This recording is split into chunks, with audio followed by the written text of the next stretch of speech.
It is 118 days to the 2023 presidential election, and the candidates are traveling the length and breadth of the country to secure the support of Nigerians. Hello and welcome to Standpoint. I am Precious Amayo. Now, if you've been following the political discourse in the country, you would realize that addressing insecurity is on the priority list of issues Nigerians want President Muhammad Buhari's successor to tackle. And as presidential candidates begin unveiling their manifestos, Nigerians are dissecting them to see if their needs are captured in the policy documents. Now, one candidate who has proven that he has his ears to the ground is that of the All Progressives Congress, Bola Ahmed Tinubu. In his 80-page manifesto tagged Renewed Hope 2023, Action Plan for a Better Nigeria, security topped the list of the many issues he says he will address swiftly if he's elected the next president of Nigeria. Now, joining me via Zoom to x-ray the manifesto of Bola Ahmed Tinubu is an assistant spokesperson of the Tinubu Shettima campaign, Ajuri Ngelale. And also joining the conversation is a chieftain of the APC, Keliani, Mohammed. Good to have both of you, gentlemen. Thank you very much indeed for having me. Let me begin with you, Ajuri. I know that you also work with this administration as a special advisor to the president, but and I know you've been following the discourse as well. The first manifesto was changed. That was in 2015. The 2019 manifesto was built around the next level, and this particular manifesto is tagged Renewed Hope. Can you explain the concept of Renewed Hope for us? Thank you very much. For us, Renewed Hope represents really the deepening of the progressive agenda for the nation in very specific and concrete terms. We recognize that the administration of President Muhammad Buhari, certainly our candidate, Asiwaju Bola Ahmed Tinubu, understands that this administration had taken us out of a very deep deficit across sectors, whether it's infrastructure, whether it's obviously enhancing the platforms for our security agencies and the arms of the branches of our armed forces, really across the board, agriculture, really from a lot of from mass import into mass production in commodities such as rice and wheat and many others. We've made a lot of progress. But what we're saying is obviously we cannot be satisfied with what we've done under very difficult conditions, 2 global recessions, a once-in-a-century pandemic. Despite all of that, we've been able to do so much. But what we're saying is that we're not satisfied with that. We need to deepen that. And so what His Excellency Asiwaju Bola Ahmed Tinubu is bringing to the table is really a deepening of the progressive agenda, a consolidation of bringing to manifestation many of the plans that this administration had begun to implement across the sector. So when we say renewed hope, what we're saying is that we're bringing, I think, an enhanced level of sophistication to the implementation of the progressive, ideas and platforms. And I think what that involves also is a new thinking also around how, 2 people can think of an agenda that they want to put in place.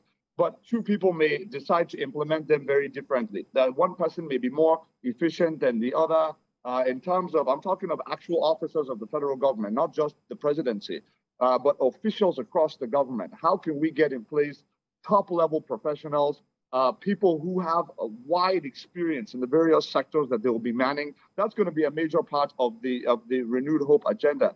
But aside that, the actual manifesto, very much different from other candidates who, when you ask them for manifesto, they tell you that they don't have anything written, that you should just take their word. His Excellency Asiwaju Bola Ahmed Tinubu has put on the table an 80-page document that's very detailed across the sectors of what precisely he's going to do and how it's going to differ from what had been obtainable from the beginning of the Fourth Republic, and how he's going to leverage on all of the work of President Muhammad Buhari's administration to very expeditiously build on that foundation. So if we're talking about security, like you mentioned in your intro, one of the major areas where we can make some very vast improvements very quickly is by enhancing the specialization. Ajuri, I will get to security. I think that's the top of the list of that manifesto, and perhaps the first thing we'll be talking about as we delve into the issues raised in that manifesto. But let me get to Engineer Keliani. Ajuri has talked so much about the progress made in the Buhari administration, and there are lots of Nigerians who would beg to differ, especially when you look at the indices today, whether it's the unemployment rate, whether it's the insecurity in the country, or just the economic numbers, inflation rate as well. Why should Nigerians trust you for a third time, and third time being 2015, 2019, and now 2023? Why should they accept the hope that you say you are now offering? Are you talking to me? Engineer Keliani, that's your question. Because I've not been hearing you, but come back again. I was asking you why Nigerians should trust you and trust this manifesto, especially when you look at the indices in the country today, whether it's the unemployment number, inflation rate, the economic indices as well. Why should Nigerians believe and hold on to this hope that you're offering? Okay, thank you very much. Later acquaintance, I understood by psychological factor that the indices you mentioned just now and other factors that contributed to some of the negativities was a carry-over exercise from PDP. But whether we like it or not, this government has done tremendously very well, and that's why you have Asuaju's renewed hope 2023 for Nigerians. You see that 8th agenda that he rolled out now, the issue of power, security, education, health, whatnot, is going to improve on what this government has done so far. For example, he promised this country free education. Awolowo did it before. He promised that he's going to give us 24-hour power supply in this country, and that he was going to make sure that all the independent power plants, those gas plants, you make sure the challenges they have about the gases and other challenges around pipeline vandalism and the rest, you make sure you correct them. On the issue of education, you can see what he's saying, what he did in Lagos. Somebody that made Lagos the way it was and was able to move the economy from 500 million to 50 billion and did a lot. He turned around Lagos. Today, we are proud of Lagos. We are proud of Mr. Tinubu.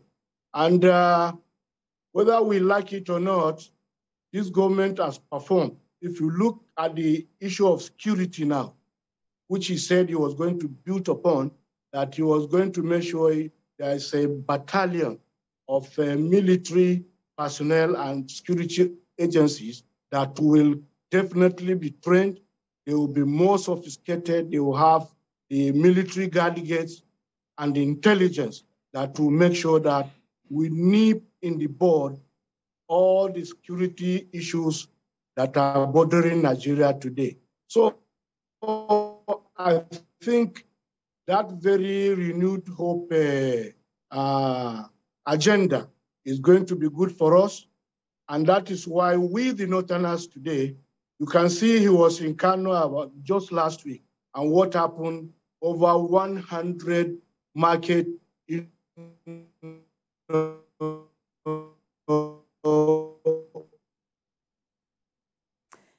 giving food continuously as the national coordinator of Coast Guard and awareness for President Muhammad Buhari in the last 20-something years. We delivered Buhari since 2003, 2007, 2007, 11, and 2015.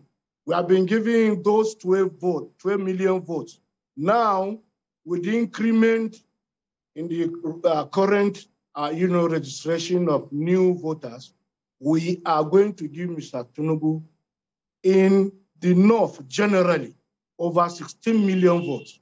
If he gets Lagos and he gets Port Harcourt, we are working towards that. If he gets Port Harcourt, all these populous cities. Believe you me, sincerely, is going to be walkover for us. The opposition, like Mr. Atiku, we in the North, we believe the power should shift to the South.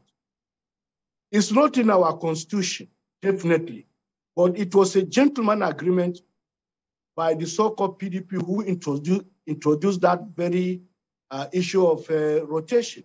So why now are they saying Atiku is coming and those that he used to dish out money to in the North, they are happy that he's giving out money, eating his money, that's what I would say. But definitely the North is not going to vote for Mr. Atiku. He sold our assets. Over 80 companies were sold in this country. We have not seen those companies again.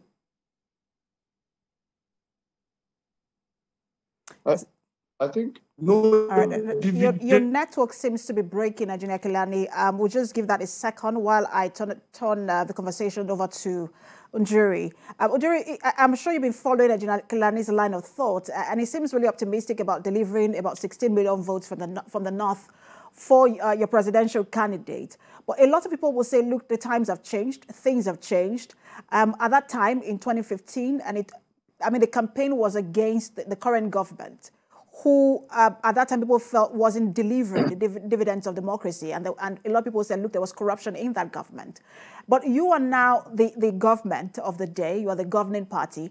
And you also know that people have their grievances and concerns with this particular government. So whether that is going to be as easy for you, and I'm asking you, if you're that optimistic as well. And there is a third force now in the person of the Labour Party presidential candidate, Peter Obi.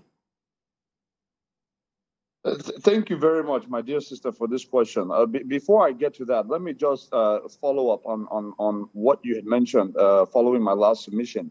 I think it's important for us as a nation, as we analyze our national development trajectory, not to take the paradigm that because there are challenges present, and yes, there are many challenges present, that means we are not making progress. What it just means is that we have not yet finished the work that we have started to do. I think, there's no way you're going to correct 40 years of administrative malaise and malgovernance and misgovernance with 8 years of an 8-year term of government. So we've made a lot of progress. I think specifically speaking, you asked about some of the indices around unemployment, etc. You'd have to, recognize, I think all of our viewers would recognize that we put in place 3 major rail lines in this country. The previous 16 years of PDP rule, they could not even finish one. We had a national infrastructure campaign on roads, bridges, airports, and seaports across the nation. We met the average airport completion of all the international airports, the 5 in Kano, Abuja, Lagos, Port Harcourt, and Enugu. We met them at an average completion percentage of 11%. By the end of this administration, we would have completed all of them, as against 0 completed by the previous 16 years of PDP administration. So between railways, airports, all of this, the Second Niger Bridge, Lagos-Shagamu Ibadan Expressway, Abuja-Kaduna-Kano Expressway, Boni-Bodo Road, and countless other federal expressways that we're putting in place. I think it's very obvious that we have more than multiplied anything any set of previous administrations had done in infrastructure. If you look at MSME capitalization, we put in place over 500 billion naira worth of credit facilities for hundreds of thousands of MSMEs in this country who could not access any type of loan before this administration came into office. That's not including the social investment programs, conditional cash transfer, Empower, and all of the other interventions we made. So across the board, I think we have a very clear record of performance that we can, use to sell our party in this campaign. But Ajuri, if I may quickly jump in, I know that you're saying you have clear records in terms of infrastructure and in terms of employment, but one of the things you campaigned on, which is also referenced in one of the sectors you also looked at in the manifesto, is security. And I must say that it was quite detailed. The things you said you were going to do, or the manifesto says you're going to do in terms of security. It covers intelligence, it covers surveillance, it covers crude oil theft. It is just quite detailed. But people are wondering, if you had 7 years and most of these things are still a challenge today, what is going to be done differently this time to make Nigerians trust you and say, look, we're going to put our security in your hands for another 4 years? Thank you very much. I think, first of all, let's acknowledge the fact of where we were when President Muhammadu Buhari took office and where we are today. I think the paradigm suggesting that we just have to come in and change everything, that nothing is working, that we're not doing well, I think that that's a false paradigm. And I say that with empirical evidence. If you look at where we were in 2015, what was the situation? You had a third of the Northeast under the total custody of a terrorist organization. Number one, where you did not have local government chairmen. They were sent out of their domains. The traditional rulers were sent out of their domains, sitting in IDP camps when this administration took over. They were in total charge, collecting taxes and everything that they were doing, running administration across a third of the Northeast when this administration came into office. That has totally been eradicated. There's no single space of Nigeria that is being controlled or administered by any entity other than the local, state, and federal governments that are elected in Nigeria. That's number one. Number two, we had a situation where both of the terrorists, both of the leaders of the major terrorist organizations operating in the country, that is Abu Musab al-Barnawi of ISWAP and Abubakar Shekau of the original Boko Haram faction, both of them have been taken off of the field. They are gone. They're never coming back.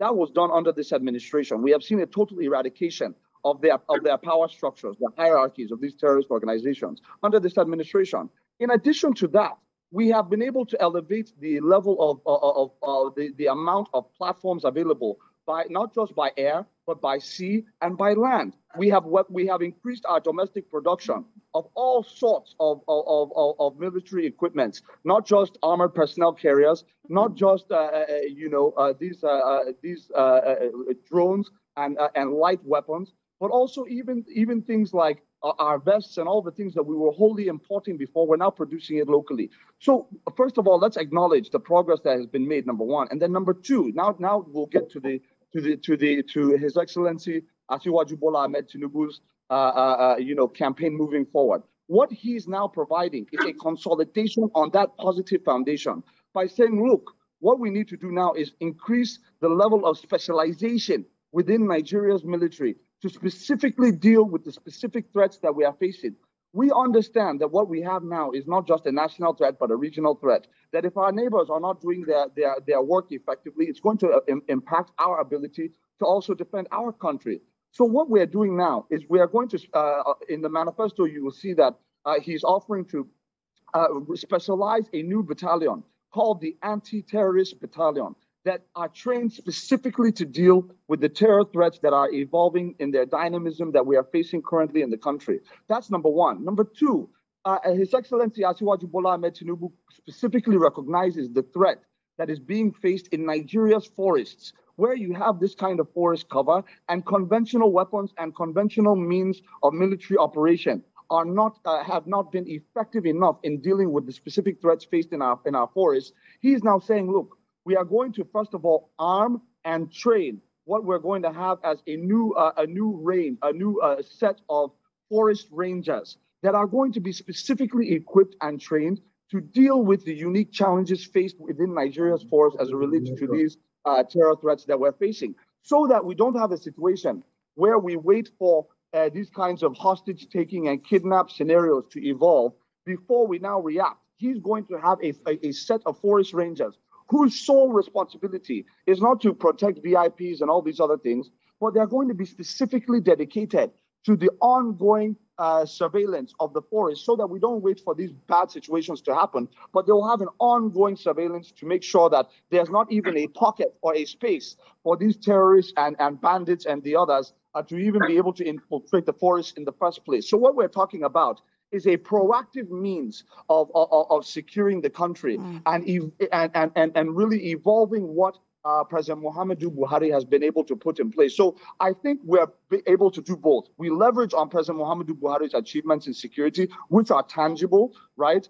And then what we're going to do now is to now elevate that, consolidate on that with a very specific adjustments and modifications that will allow us to fully secure the country against all threats. And that is what His Excellency Asiwaju Bola Ahmed Tinubu is going to bring to the table for this country. All right, and I'm sure Nigerians are listening and also just taking notes and weighing these comments as well and making their decisions. Well, let me bring in Engineer Keliani, who earlier we had a network challenge. I understand that it's better now.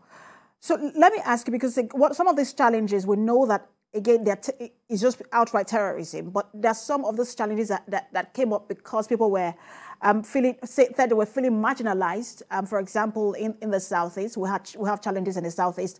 We also have challenges at some point in the Southwest, where issues around, we also think that we are not being considered in the scheme of things, also came up.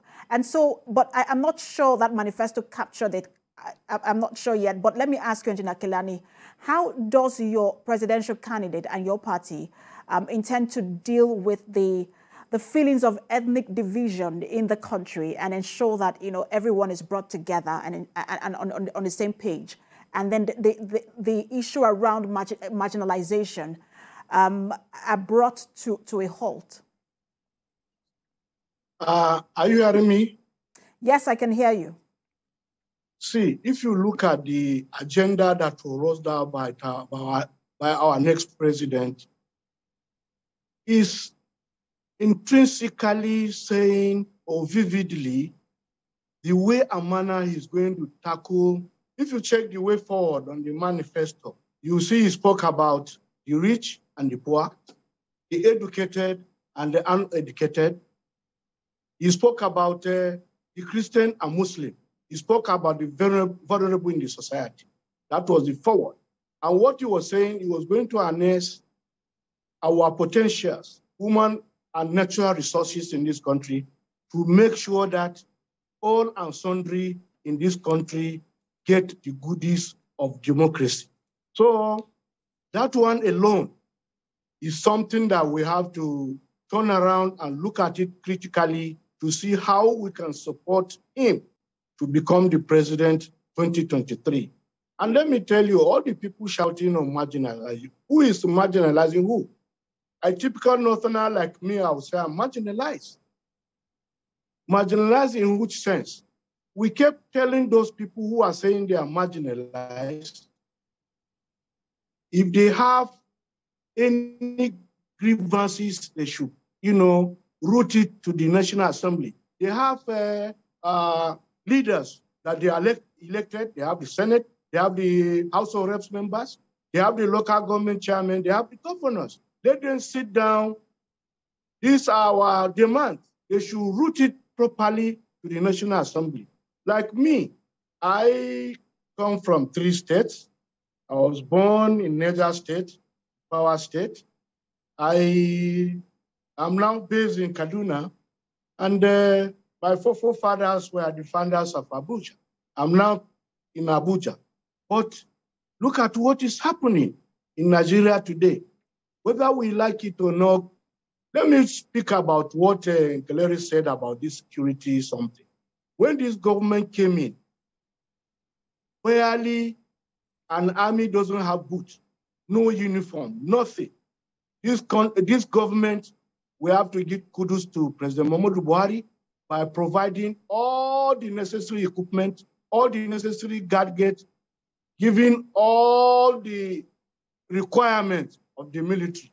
And they have done a lot. After, no more bombs in the churches, none in the markets, none in the mosques. But they are now in the forest. And if you see in the last 1-2 months, the bandits have disappeared.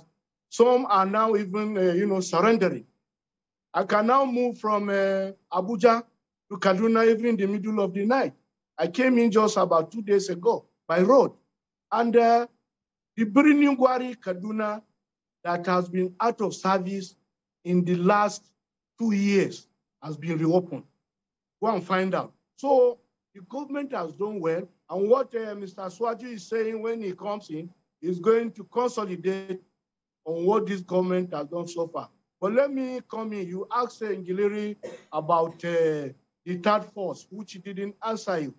You see, the third force came very late and is already dead on arrival. You cannot be a president on social media. It's never possible at all. We know he has some of those youths that are unemployed that he doesn't give anything to, who are always, marching to say he should become the next president. It's not possible. We like our Igbo brothers and sisters, but they must come to the mainstream of our political landscape. If they don't do that, there's a problem. Somebody came and told us that when Mr. Obi was the governor of Anambra State, he was issuing identity cards to the Northerners before you can get access to Anambra State. That one didn't go down well with us. Many markets there for the Northerners were destroyed. And somebody said, when he's saying he's going to make Nigeria he's going to make Nigeria not a consumer state, but a productive state, he only gave them a brewery in Anambra State, which they normally use to drink and be drunk and cause havoc in the society. Up till now, he cannot talk to IPOP. Let him talk to IPOP. Every day they kill people and sit at home, destroying the economy of the whole Northeast. Is that person you want us to come? We are afraid if we vote this man, there will be war in this country.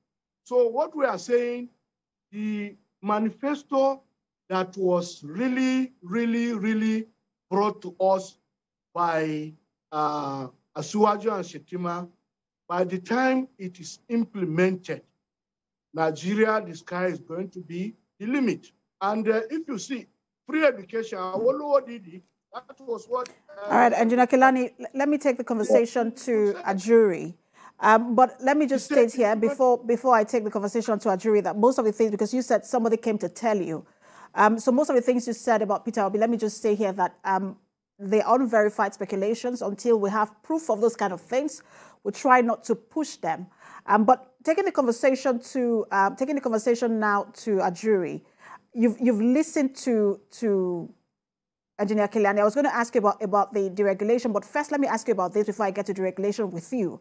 How do you intend to carry every other region along? Because he was talking about, again, first thing he said was, we will gather about 16 votes from the north. And then he talked about Southeastern brothers and sisters coming to mainstream. I don't know how people will interpret that kind of comment. So that's what I'm asking you. How do you want to carry other regions along? And again, whether you like it or not, the issue around marginalization in this country is real. People feel marginalized. So how does your campaign want to carry, especially a region like the Southeast, along?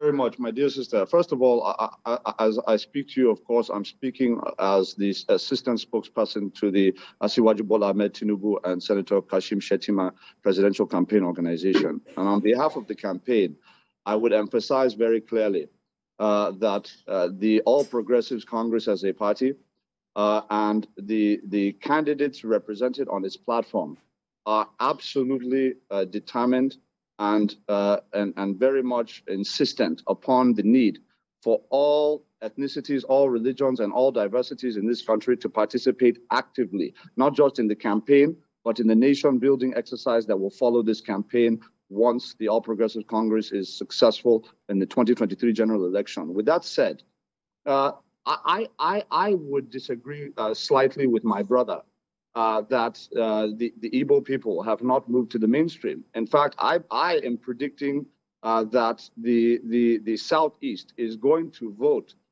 for the All Progressives Congress in the general election in a way that will shock most Nigerians. If you look at what has happened over the course of the last several months, I think, first of all, we tend to overstate the Igbo sympathy for the Peter Obi candidacy. The Igbo people are very sophisticated people. They can see beyond ethnicity. They can see beyond religion. They can recognize who has capacity and who has competence to deliver and who does not. They know what Anambra is today and what it was before Peter Obi took office. They know what Lagos was before before Asiwaju Bola Ahmed took office and what it is today. And they can make those comparisons. So I think that we should not assume that any group is going to vote on the basis of any kind of base sentiment. I believe that they're very smart to see what is going on and who can deliver what they say they're going to deliver on. On top of that, you're talking about a candidate who refuses to put out a manifesto, who has not given any articulated plan as against what he's going to do. All he can do is to state problems on national television. Look at the campaign structure. Even to release campaign lists is difficult for them. So look, I think there are serious candidates in this election, and I think that there are more unserious candidates in this election. What Nigerians are focused on now are who are those people who have a plan, number one. Who are those people who have a record to show that they can deliver on the plan that they're presenting? It's one thing to say you're going to promise the moon and the stars. It's another thing to look and point at what you have done, to say, this is proof that I'm going to do what I say I'm going to do moving forward. Atiku does not have that history. We know what his history is as chairman of Privatization Council, how the country was massively defrauded in the smelting company in Akwa Ibom State, in the Delta Steel Company. Billions of dollars of assets sold for pennies on the dollar to friends and cronies. This is what we're talking about when we say, look at your record. When we look at Asiwaju Bola Ahmed Tinubu, his record in Lagos was clear. A crime-infested state that was indebted, that could not generate internally generated revenues at any level that could even support the salaries of the public service. He turned it from that situation into being one of the wealthiest by state economy, into a greater economy than most African countries. So really, based on the facts, we're talking about the difference is very clear. Now, you asked the question about national unity, which I want to address. We have several governors in the Southeast geopolitical zone that along with their people are mass mobilizing for the Asiwaju Bola Ahmed Tinubu Presidential Campaign Organization. The reason why is not because they simply like his face or even his beautiful record in Lagos.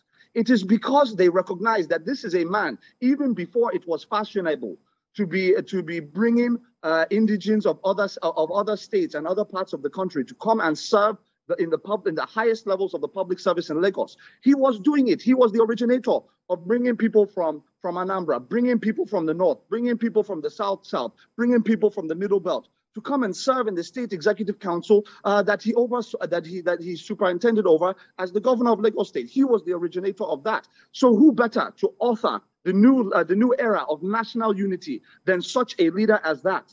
So this is what we're talking about. When we say national unity, we're not talking about those who subscribe to regional sentiments, such as some other candidates that we're talking about. We're talking about a national unifier who does not unify by speech or going to a place and saying, vote for me because the Northerners only need a Northern candidate, therefore you should vote for me, the Northerner. That is not the candidate Nigerians are looking for. They're looking for the one who has done in word and deed, has unified this country. And that's what he will do as president. Let me get the last take from, I really would love to discuss with you, Ajuri, more on your manifesto in the coming days, because there are a lot of issues there as we continue to look at issues and not challenges. So there are a lot of issues there I would love to discuss with you in the coming days. Hopefully we'll have you again. But let me get the final take from Engineer Keliani. Going into this campaign, what should Nigerians be expecting from you? Because some people are tired of the name calling. Some people are tired of the attacks on individuals and not necessarily dealing with the issues, a kind of campaign. What should people be expecting from the APC in terms of its campaign and the states that you're likely to make a stop? Before I answer your question, Mr. Ngelale, you see, I'm a senior citizen of this country, and I've gone around this country. I've seen all the tribes and languages, and I know what is happening. There are things I don't want to say here on the issue of Southeast, maybe in the near future, but we have records on ground to show that there's an agenda somewhere. Whether you like it or not, however good you are, there are people who will not vote for you. Secondly, we are prepared to deal on issue-based campaign. Don't want to touch anybody's integrity or personality. All we are saying, we have somebody who has done it before, who wants to do it again.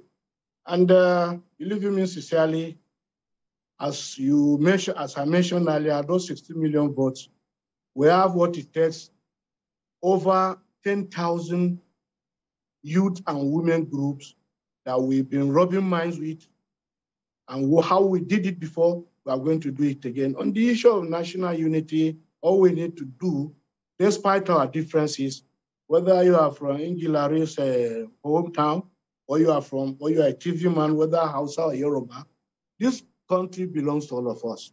We don't have any other country apart from Nigeria. So the spirit of nationalism and patriotism should be the watchdog of what we do. That will bring unity. You know, and this country has what it takes for an ordinary Nigerian to be comfortable. There is no country that is as rich as this I'm country. afraid we do have to go to commercial. I'm sorry to interrupt you, Engineer Keliani. Thank you so much for talking to us. The APC Chieftain, Engineer Keliani Mohammed, as well as the Assistant Spokesperson of the Tinubu Shettima Campaign, Ajuri Ngelale. Thank you both, gentlemen. Thank you. Thank you. Thank you very much. Thank you for having me.